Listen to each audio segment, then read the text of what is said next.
Hi friends, ನಿಮ್ಮೆಲ್ಲರಿಗೂ ಕೂಡ ನಿಮ್ಮದೇ ಆಗಿರ್ತಕ್ಕಂಥ ಯೂಟ್ಯೂಬ್ ಚಾನಲ್ ಸ್ಟಡಿ ವಿತ್ ಪರಶುರಾಮ್ಗೆ ಸ್ವಾಗತ ಅಂತ ಹೇಳ್ತಾ SSLC ಸೈನ್ಸ್ನ ಆ್ಯನ್ಯುವಲ್ ಎಕ್ಸಾಮ್ ಬಂದುಬಿಟ್ಟು 23/3/2026ಕ್ಕೆ ನಡೀತಾ ಇದೆ. ಸೊ ಸೈನ್ಸಲ್ಲಿ ನಾವು ಸ್ಕೋರ್ ಪ್ಯಾಕೇಜ್ಗಳನ್ನು ಕೊಡ್ತಾ ಇದ್ದೀವಿ. ಸೊ ಈಗಾಗಲೇ ಹಾಕಿರ್ತಕ್ಕಂಥ ಪಾಠಗಳ ವಿಡಿಯೋ ಲಿಂಕನ್ನು ವಿಡಿಯೋದ ಡಿಸ್ಕ್ರಿಪ್ಷನ್ ಬಾಕ್ಸ್ನಲ್ಲಿದೆ. ಮುಂದೇನೂ ಕೂಡ ಉಳಿದ ಪಾಠಗಳ ವಿಡಿಯೋಗಳು ಬರ್ತವೆ ಅಂತ ಹೇಳ್ತಾ ಟೋಟಲಿ ನಿಮಗೆ ಇಲ್ಲಿ 1 ಅಂಕದ 1, 2 ಅಂಕದ 1, 3 ಅಂಕದ 1, ಟೋಟಲಿ 3 ಪ್ರಶ್ನೆ 6 ಅಂಕ ನಿಮ್ಮ ಎಕ್ಸಾಮ್ಗೆ ಬರ್ತಾ ಇದ್ದಾವೆ. ಇಷ್ಟು LBA ಇಲ್ಲಿರ್ತಕ್ಕಂಥ ಎಲ್ಲ ಪ್ರಶ್ನೆಗಳನ್ನ ನೋಡ್ಕೊಂಡು ಹೋದರೆ ಸಾಕು, ಕನಿಷ್ಠ 5 ಮಾರ್ಕ್ಸ್ ಆದರೂ ನಿಮಗೆ ಬಂದೇ ಬರ್ತದೆ. ಓಕೆ, ವಿಡಿಯೋನ ಲೈಕ್, ಶೇರ್ ಮತ್ತು ಸಬ್ಸ್ಕ್ರೈಬ್ ಮಾಡೋದನ್ನು ಮಾತ್ರ ಮರೆಯದಿರಿ ಅಂತ ಹೇಳ್ತಾ ಈ ವಿಡಿಯೋನ ಶುರು ಮಾಡೋಣ. ಪಾಸಿಂಗ್ ಪ್ಯಾಕೇಜ್, ಸ್ಕೋರಿಂಗ್ ಪ್ಯಾಕೇಜ್ ವಿಡಿಯೋಗಳಿದ್ದಾವೆ. ಫಿಕ್ಸ್ ಕ್ವಶನ್ಗಳನ್ನು ಕೊಡ್ತಾ ಇದ್ದೀವಿ, ಅವುಗಳನ್ನು ಸಹಿತ ನೋಡಿ. ಯಾವುದು ಮೆದುಳಿನ ಪ್ರಮುಖ ಕಾರ್ಯವಲ್ಲ ಅಂತ ಕೇಳಿದ್ದಾರೆ. ಸೊ ಮೆದುಳಿನ ಪ್ರಮುಖ ಕಾರ್ಯ ಅಲ್ಲ ಯಾವುದಪ್ಪ ಅಂದರೆ ನೀರಿನ ಸಾಗಾಣಿಕೆ. ಇನ್ನು ಥೈರಾಕ್ಸಿನ್ ಹಾರ್ಮೋನಕ್ಕೆ ಸಂಬಂಧಿಸಿದಂತೆ ಯಾವುದು ತಪ್ಪಿದೆ ಅಂತ ಕೇಳಿದ್ದಾರೆ. ಅದು ಪ್ಯಾರಾಥೈರಾಯ್ಡ್ ಗ್ರಂಥಿಯಿಂದ ಸ್ರವಿಕೆ ಆಗ್ತದೆ ಅನ್ನೋದು ತಪ್ಪಿದೆ. 2 ನರಕೋಶಗಳ ತುದಿಗಳ ನಡುವಿನ ಅಂತರಕ್ಕೆ ಏನಂತ ಕರೀತಾರೆ? ಸೊ ಅದು ಕೂಡ ಉತ್ತರವನ್ನು ಬರೀಬೇಕು. ಏನು ಸಂಸರ್ಗ ಅಂತಾರ? ಎಸ್, ಅದನ್ನು ಕಮೆಂಟಲ್ಲಿ ಕೊಡಿ. ಇನ್ನು ಕೆಳಗಿನವುಗಳಲ್ಲಿ ಪರಾವರ್ತಿತ ಪ್ರತಿಕ್ರಿಯೆಗೆ ಒಂದು ಉದಾಹರಣೆ ಕೊಡಿ ಅಂತ ಕೇಳಿದ್ದಾರೆ. ಸೊ ದ ಆನ್ಸರ್ ಈಸ್ ಚೂಪಾದ ವಸ್ತುವನ್ನು ಮುಟ್ಟಿದಾಗ ಕೈಯನ್ನು ಹಿಂದಕ್ಕೆ ಎಳೆದುಕೊಳ್ಳೋದು ಅದು ಪರಾವರ್ತಿತ ಪ್ರತಿಕ್ರಿಯೆಗೆ ಉದಾಹರಣೆ ಆಗ್ತದೆ. ಇನ್ನು ಪರಾವರ್ತಿತ ಪ್ರತಿಕ್ರಿಯೆ ಮುಖ್ಯವಾಗಿರ್ತಕ್ಕಂಥ ಕೇಂದ್ರ ಯಾವುದು? ಮೆದುಳು ಬಳ್ಳಿ. ಮಾನವನ ದೇಹದಲ್ಲಿ ಕಾರ್ಬೋಹೈಡ್ರೇಟ್, ಪ್ರೋಟೀನ್ ಮತ್ತು ಕೊಬ್ಬಿನ ಚಯಾಪಚಯ ಕ್ರಿಯೆಯನ್ನು ನಿಯಂತ್ರಿಸುವ ಹಾರ್ಮೋನ್ ಯಾವುದು ಕೇಳಿದರೆ ಥೈರಾಕ್ಸಿನ್. ಇನ್ನು ಸಸ್ಯವೊಂದರಲ್ಲಿ ಬೇರುಗಳು ನೈಟ್ರೇಟ್ ಸಾಂದ್ರತೆಯ ಪ್ರದೇಶದತ್ತ ಬೆಳೆಯುತ್ತಿದ್ದರೆ ಅದನ್ನು ಏನಂತ ಕರೀತಾರೆ ಅಂತ ಕೇಳಿದರು? ರಾಸಾಯನಿಕಾನುವರ್ತನೆ. ಯಾವುದು ಸರಿಯಾಗಿ ಹೊಂದಾಣಿಕೆ ಅಲ್ಲ ಅಂತ ಕೇಳಿದರೆ ಅಡ್ರಿನಲ್ ಪಿಟ್ಯುಟರಿ, ಟೆಸ್ಟೋಸ್ಟಿರಾನ್ ವೃಷಣ, ಇನ್ಸುಲಿನ್ ಮೇದೋಜೀರಕ, ಥೈರಾಕ್ಸಿನ್ ಥೈರಾಯ್ಡ್. ಫಸ್ಟ್ ಒನ್ ಇರೋದು ಅಡ್ರಿನಲ್ ಪಿಟ್ಯುಟರಿ ಗ್ರಂಥಿ, ಅದಾಗಬಹುದಾ? ಎಸ್. ಇನ್ನು ನರಕೋಶದಲ್ಲಿ ನರಾವೇಗಗಳು ಸಂಚರಿಸ್ತಕ್ಕಂಥ ಸರಿಯಾದ ಮಾರ್ಗ ಕೇಳಿದ್ದಾರೆ. ಡೆಂಡ್ರೈಟ್, ಕೋಶಕಾಯ, ಆಕ್ಸನ್ ಮತ್ತು ನರತುದಿ. ಇದು ಇಂಪಾರ್ಟೆಂಟ್ ಅದ, ಇದನ್ನು ಕೂಡ ಭಾಳ ಸರಿನೂ ಕೇಳಿದ್ದಾರೆ. ಇನ್ನು ಈ ಪ್ರಶ್ನೆಯೂ ಕೂಡ ಭಾಳ ಇಂಪಾರ್ಟೆಂಟ್ ಅದ. ಪರಾವರ್ತಿತ ಚಾಪದ ಸರಿಯಾದ ಮಾರ್ಗ. ಇದನ್ನ ಈ ಥರನೂ ಕೊಡ್ಕೊಡ್ರಿ. ಸಿ ಅಂದರೆ ಏನು, ಓಕೆ, ಎ ಅಂದರೆ ಏನು, ಬಿ ಅಂದರೆ ಏನು, ಇ ಅಂದರೆ ಏನು ಮತ್ತು ಡಿ. ಅದರದ್ದು ನೀವೇನು ಮಾಡಬೇಕು? ಸರಿಯಾದ ಮಾರ್ಗವನ್ನು ನೆನಪಿನಲ್ಲಿ ಇಟ್ಕೊಡ್ರಿ. ಸಸ್ಯಗಳಲ್ಲಿ ಧನ ಗುರುತ್ವಾನುವರ್ತನೆಗೆ ಒಂದು ಉದಾಹರಣೆ. ಮಣ್ಣಿನ ಆಳಕ್ಕೆ ಬೇರುಗಳ ಬೆಳವಣಿಗೆ. ಐಚ್ಛಿಕ ಕ್ರಿಯೆಗಳ ನಿಖರತೆ, ದೇಹದ ಭಂಗಿ ಹಾಗೂ ಸಮತೋಲನವನ್ನು ಕಾಪಾಡಲು ಕಾರಣವಾದ ಮಾನವನ ಮೆದುಳು ಕೇಳಿದರೆ ಅನುಮಸ್ತಿಷ್ಕ ಇಸ್ ದ ರೈಟ್ ಆನ್ಸರ್. ಇನ್ನು ಬೆಳೀತಕ್ಕಂಥ ಮೊಳಕೆಯನ್ನು ಒಳಗೊಂಡ ಮಡಕೆಯೊಂದನ್ನು ಒಂದು ಕತ್ತಲೆಯ ಕೋಣೆಯಲ್ಲಿ ಇಡಲಾಗಿದೆ. ಅದರ ಸಮೀಪ ಉರಿತಕ್ಕಂಥ ಮೇಣದ ಬತ್ತಿಯನ್ನು ಕೆಲವು ದಿನಗಳವರೆಗೆ ಇಡಲಾಗಿದೆ. ಮೊಳಕೆಯ ಮೇಲ್ಭಾಗ ಉರಿತಕ್ಕಂಥ ಮೇಣದ ಬತ್ತಿ ಬೆಳಕಿನ ಕಡೆಗೆ ಬಾಗಿದರೆ ಅದನ್ನು ಏನಂತ ಕರಿತೀರಿ? ದ್ಯುತಿ ಅನುವರ್ತನೆ. ಒಬ್ಬ ವ್ಯಕ್ತಿ ಹಾವನ್ನು ನೋಡಿದ ಕೂಡಲೇ ಓಡಲು ಪ್ರಾರಂಭಿಸ್ತಾನೆ. ಆತನ ಪರಾವರ್ತಿತ ಆವೇಗ ಏನಾಗ್ತದೆ ಅಂತ ಕೇಳಿದರೆ ಇದೇ ವೆರಿ ಮೋಸ್ಟ್ ಇಂಪಾರ್ಟೆಂಟ್. ಗ್ರಾಹಕ, ಜ್ಞಾನವಾಹಿ ನರಕೋಶ, ಮಿದುಳು ಬಳ್ಳಿ, ಸಂಬಂಧ ಕಲ್ಪಿಸೋ ನರಕೋಶ, ಕ್ರಿಯಾವಾಹಿ ನರಕೋಶ, ಕಾರ್ಯನಿರ್ವಾಹಕ. ಇನ್ನು ರಕ್ತದಲ್ಲಿನ ಸಕ್ಕರೆ ಮಟ್ಟ ಹೆಚ್ಚಾಗೋದು ಇನ್ಸುಲಿನ್ ಹಾರ್ಮೋನಿನ ಕಡಿಮೆ ಸ್ರವಿಕೆಯಿಂದ. ಹಾಗಾದರೆ ಕುತ್ತಿಗೆ ಊದಿಕೊಳ್ಳೋದು ಯಾವುದರ ಕಾರಣ? ಇದು ಥೈರಾಕ್ಸಿನ್ ಹಾರ್ಮೋನನ ಕಡಿಮೆ ಸ್ರವಿಕೆ ಅನ್ನೋದು ಇಂಪಾರ್ಟೆಂಟ್. ಇನ್ನು ಮೇದೋಜೀರಕ ಗ್ರಂಥಿಯಿಂದ ಸ್ರವಿಸ್ತಕ್ಕಂಥ ಹಾರ್ಮೋನು ಏನಾಗಿರ್ತದೆ? ಸಕ್ಕರೆ ಮಟ್ಟ ನಿಯಂತ್ರಿಸ್ತದೆ. ಯಾವುದು ಸಸ್ಯ ಹಾರ್ಮೋನು? ಸೈಟೋಕೇನಿನ್. ಬಾಕಿ ಎಲ್ಲ ಪ್ರಾಣಿ ಹಾರ್ಮೋನ್ ಇದ್ದಾವೆ. ನರ ಆವೇಗಗಳ ಚಲನೆಯ ಸರಿಯಾದ ಮಾರ್ಗಗಳನ್ನು ಕೇಳಿದರೆ ಇದನ್ನು ಚೆನ್ನಾಗಿ ಪ್ರಾಕ್ಟೀಸ್ ಮಾಡ್ಕೊಂಡು ಹೋಗಿ. ಈ ಮಾರ್ಗಗಳನ್ನು PRSQ ಅಂತ ಇದೆ. PRS ಮತ್ತು Q is the right answer. ಪುಸ್ತಕದ ಉದಾಹರಣೆಗಳನ್ನು ನೋಡಿದರೆ ನಿಮಗೆ ಖಂಡಿತವಾಗಿ ಗೊತ್ತಾಗ್ತದೆ. ಬೈಸಿಕಲ್ ಸವಾರಿ ಮಾಡೋದು, ಪೆನ್ನನ್ನು ಹಿಡಿದು ಬರೆಯೋದು, ಇಂಥ ಚಟುವಟಿಕೆಗಳನ್ನು ನಿಯಂತ್ರಿಸ್ತಕ್ಕಂಥ ಮೆದುಳಿನ ಭಾಗ ಯಾವುದು ಅಂತ ಕೇಳಿದರೆ ಅನುಮಸ್ತಿಷ್ಕ ಇಸ್ ದ ರೈಟ್ ಆನ್ಸರ್. ಇನ್ನು ಹುಣಸೆ ಹಣ್ಣನ್ನು ನೋಡಿದಾಗ ಬಾಯಲ್ಲಿ ನೀರಿರುತ್ತದೆ. ಇದಕ್ಕೆ ಕಾರಣವಾದ ಮೆದುಳಿನ ಭಾಗ ಯಾವುದು ಅಂತ ಕೇಳಿದ್ದಾರೆ? ಸೊ ಮೆಡುಲಾ. ಸಸ್ಯಗಳಲ್ಲಿ ಅಂಡಾಶಯದ ಕಡೆ ಪರಾಗ ರೇಣುಗಳು ಸಾಗೋ ಚಲನೆ ಯಾವುದು? ರಾಸಾಯನಿಕ ಅನುವರ್ತನೆ. ಸಸ್ಯಗಳ ದ್ವಿತೀಯ ಅನುವರ್ತನೆಗೆ ಕಾರಣವಾದ ಹಾರ್ಮೋನು ಆಕ್ಸಿನ್. ದೇಹದಲ್ಲಿ ಗ್ರಾಹಕಗಳು ಗ್ರಹಿಸಿದ ಮಾಹಿತಿ ಈ ಮೂಲಕ ಚಲಿಸ್ತವೆ, ವಿದ್ಯುತ್ ಸಂಜ್ಞೆ. ಸಸ್ಯಗಳಲ್ಲಿ ಕಾಂಡದ ಮೇಲ್ಮುಖ ಬೆಳವಣಿಗೆ ಹೇಗಿರ್ತದೆ? ಋಣ ಗುರುತ್ವಾನುವರ್ತನೆ, ಧನ ದ್ಯುತಿ ಅನುವರ್ತನೆ. ಸಸ್ಯ ಹಾರ್ಮೋನುಗಳಿಗೆ ಸರಿಯಾದ ಹೇಳಿಕೆ ಕೇಳಿದರು. ಸೊ ಇವು 3 ಇಂಪಾರ್ಟೆಂಟ್ ಇದ್ದಾವೆ. ಯಾವುದು? ಸೈಟೋಕೇನಿನ್ ಸರಿಯಾದ ಹೇಳಿಕೆ, ಇದು ಮಾತ್ರ ಕರೆಕ್ಟ್ ಅದ. ಆಬಿಸಿಕ್ ಬೆಳವಣಿಗೆಯನ್ನು ಪ್ರತಿಬಂಧಿಸ್ತದೆ. ಸೊ ಸೈಟೋಕೇನಿನ್ ವಿಭಜನೆ ಮಾಡ್ತದೆ. ಆಕ್ಸಿನ್, ಆಮೇಲೆ ಜಿಬ್ಬರ್ಲಿನ್. ಸೊ ಅದು ತಪ್ಪಿದ್ದಾವೆ. ಓಕೆನಾ? ಇನ್ನು ಸಸ್ಯಗಳಲ್ಲಿ ಬೇರುಗಳ ಪ್ರತಿಕ್ರಿಯೆ ವಿನ್ಯಾಸ ಹೇಗಿರ್ತದೆ ಅಂತ ಕೇಳಿದರು. ಬೆಳವಣಿಗೆಯನ್ನು ಆಧರಿಸಿದ ಧನ ಜಲಾನುವರ್ತಕ. ಸಸ್ಯಗಳಲ್ಲಿ ಅವುಗಳ ಬೆಳವಣಿಗೆ ಆಧರಿಸಿ ಉಂಟಾಗದ ಪ್ರತಿಕ್ರಿಯೆ ಕೇಳಿದ್ರು. ಬಳ್ಳಿಯೊಂದರ ಕುಡಿಗಳು ಮೇಲೆ ಇರುವುದು. ಇನ್ನು ಸಸ್ಯಗಳಲ್ಲಿ ಬೇರು ಮತ್ತು ಚಿಗುರುಗಳಲ್ಲಿ ಬೆಳವಣಿಗೆಯನ್ನು ತರಲು ಅಗತ್ಯವಾದ ಅನುವರ್ತನೆಗಳೇನು ಅಂತ ಕೇಳಿದರು. ಗುರುತ್ವಾನುವರ್ತನೆ ಮತ್ತು ದ್ವಿತೀಯ ಅನುವರ್ತನೆ.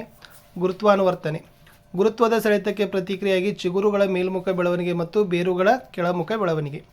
ನರಕೋಶ ಅಂದರೆ ಏನು? ನರವ್ಯೂಹದ ರಚನಾತ್ಮಕ ಮತ್ತು ಕಾರ್ಯಾತ್ಮಕ ಘಟಕ. ಯಾವ ಹಾರ್ಮೋನು ಸಸ್ಯದ ಬೆಳವಣಿಗೆ ಪ್ರತಿಬಂಧಿಸುತ್ತದೆ? ಆಬಿಸಿಕ್. ಪರಾವರ್ತಿತ ಪ್ರತಿಕ್ರಿಯೆ ಅಂದರೆ ಏನು? ಉದಾಹರಣೆ ಕೊಡಿ, ಇದು ವೆರಿ ಇಂಪಾರ್ಟೆಂಟ್ ಇದೆ. ಎಸ್.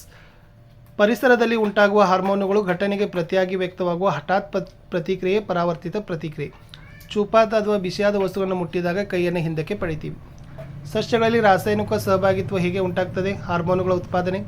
ಥೈರಾಕ್ಸಿನ್ ಹಾರ್ಮೋನ್ ಉತ್ಪಾದನೆಗೆ ಅಗತ್ಯವಾದ ಖನಿಜ ಅಯೋಡಿನ್. ಸಸ್ಯಗಳಲ್ಲಿ ಆಬಿಸಿಕ್ ಆಮ್ಲ ಏನು ಮಾಡ್ತದೆ? ಬೆಳವಣಿಗೆ ಪ್ರತಿಬಂಧಿಸ್ತದೆ. ಅಂತಃಸ್ರಾವಕ ಗ್ರಂಥಿಯಾಗಿ ಮೇದೋಜೀರಕ ಗ್ರಂಥಿಯ ಕೆಲಸ ಏನು? ಇನ್ಸುಲಿನ್ ಹಾರ್ಮೋನ್ ಉತ್ಪತ್ತಿ ಮಾಡಿ ರಕ್ತದ ಸಕ್ಕರೆ ಮಟ್ಟ ನಿಯಂತ್ರಣ ಮಾಡೋದು. ಇನ್ನು ಸ್ನಾಯು ಜೀವಕೋಶಗಳು ನರಾವೇಗಗಳಿಗೆ ಹೇಗೆ ಪ್ರತಿಕ್ರಿಯೆಯನ್ನು ಉಂಟು ಮಾಡ್ತವೆ ಅಂತ ಕೇಳಿದರು. ಐಚ್ಛಿಕ ಕ್ರಿಯೆ, ಅನೈಚ್ಛಿಕ ಕ್ರಿಯೆ. ಐಚ್ಛಿಕ ಕ್ರಿಯೆ ನಿಯಂತ್ರಿಸುವ ಭಾಗ ಕೇಳಿದ್ದಾರೆ. ಸೊ ಅದು ಮಹಾಮಸ್ತಿಷ್ಕ. ಅನೈಚ್ಛಿಕ ಕ್ರಿಯೆ ನಿಯಂತ್ರಿಸ್ತಕ್ಕಂಥ ಮೆದುಳಿನ ಭಾಗ ಮೆಡುಲ್ಲ. ಇದು ಇಂಪಾರ್ಟೆಂಟ್. ಆಮೇಲೆ ನಮ್ಮ ದೇಹದಲ್ಲಿ ಗ್ರಾಹಕದ ಪಾತ್ರ ಕೇಳಿದರು. ಪ್ರಚೋದನೆಯನ್ನು ಸ್ವೀಕರಿಸ್ತದ. ಬೆಳವಣಿಗೆ ಉತ್ತೇಜಿಸುವ ಸಸ್ಯ ಹಾರ್ಮೋನುಗಳನ್ನು ಕೇಳಿದ್ದಾರೆ. ಅವು ಎಷ್ಟಿದಾವಪ್ಪ ಅಂದರೆ 3 ಇದಾವೆ. ಆಕ್ಸಿನ್, ಜಿಬ್ಬರ್ಲಿನ್ ಮತ್ತು ಸೈಟೋಕಿನಿನ್. ನಡಿಗೆ ಮತ್ತು ಪರಾವರ್ತಿತ ಪ್ರತಿಕ್ರಿಯೆ ವ್ಯತ್ಯಾಸ ಇದೆ. ಇಂಪಾರ್ಟೆಂಟ್ ಇತ್ತು. ಮೆದುಳಿನ ಯಾವ ಭಾಗ ದೇಹದ ಭಂಗಿ ಮತ್ತು ಸಮತೋಲನವನ್ನು ನಿರ್ವಹಿಸ್ತದೆ? ಅನುಮಸ್ತಿಷ್ಕ.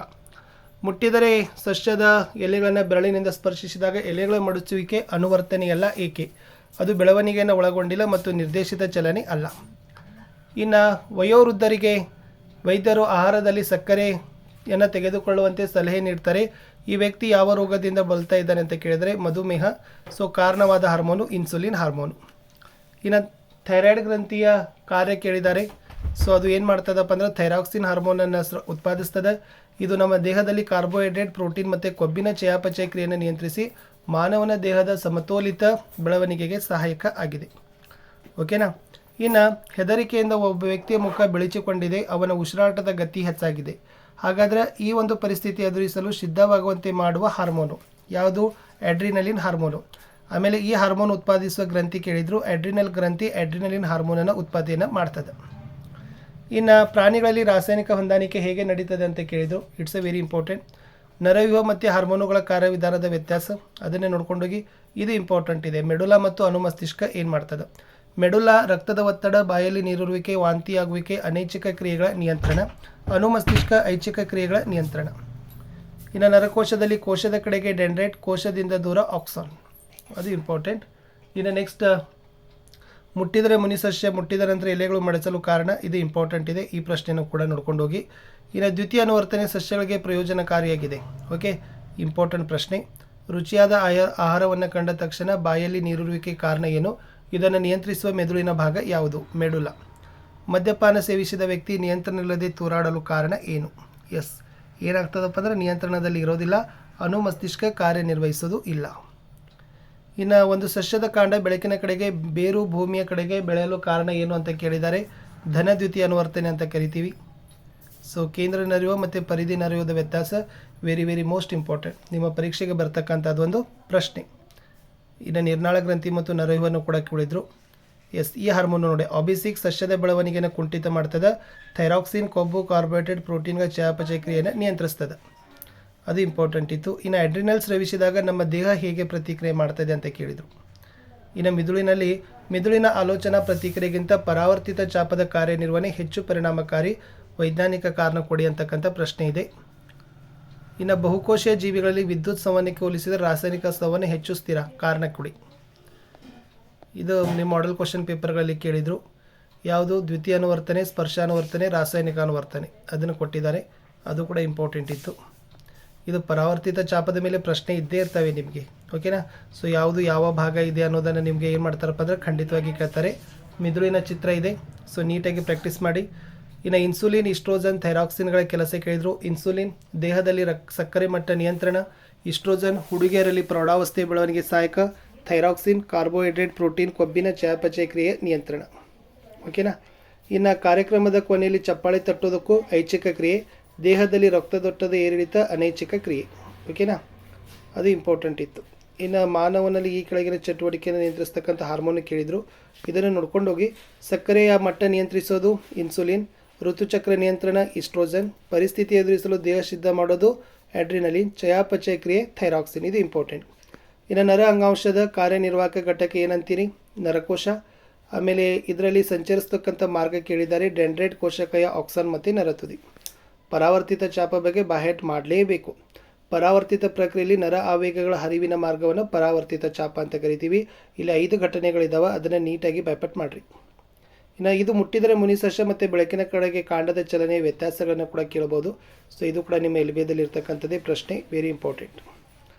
ಇನ್ನು ಇದು ಒಂದು ಚಾಪ ಇದೆ, ಪರಾವರ್ತಿತ ಚಾಪದ ಬಗ್ಗೆ ಪ್ರಶ್ನೆ ಕೊಟ್ಟಿದ್ದರು. ಎಸ್, ಬಳ್ಳಿ ಸಸ್ಯಗಳು ನಿರ್ದೇಶಿತ ಚಲನೆಯನ್ನು ಉಂಟು ಮಾಡ್ತದೆ. ಅಡ್ರಿನಲಿನ್ ಮತ್ತು ಥೈರಾಕ್ಸಿನ್ ಹಾರ್ಮೋನುಗಳ ಕಾರ್ಯಗಳನ್ನು ಕೇಳಿದ್ದಾರೆ. ಓಕೆನಾ. ಸೊ ನಿಮಗೆ ಗೊತ್ತಿದೆ, ಈಗಾಗಲೇ ನಾನು ಹೇಳಿದ್ದೀನಿ ಥೈರಾಕ್ಸಿನ್ ಮತ್ತು ಈ ಅಡ್ರಿನಲಿನ್ ಏನು ಮಾಡ್ತದೆ ಅಂತಕ್ಕಂಥದ್ದು. ಇಂಪಾರ್ಟೆಂಟ್ ಅಷ್ಟೇ ಕೊಡ್ತಾ ಇದ್ದೀನಿ, ಭಾಳ ಏನಿಲ್ಲ. ಎಸ್, ಇದೆ ಹಾರ್ಮೋನು ಮತ್ತು ಅಡ್ರಿನಲಿನ್ ಪದೇ ಪದೇ ಅದೇ ಕೇಳಿದ್ದಾರೆ. ಥೈರಾಕ್ಸಿನ್ ಇದೆ, ಒಂದು ಅಡ್ರಿನಲಿನ್ ಇದೆ, ಅದನ್ನು ನೋಡಿದರೆ ಸಾಕು. ಸಿಗುವ ಹೊಸ ವಿಡಿಯೋದಲ್ಲಿ.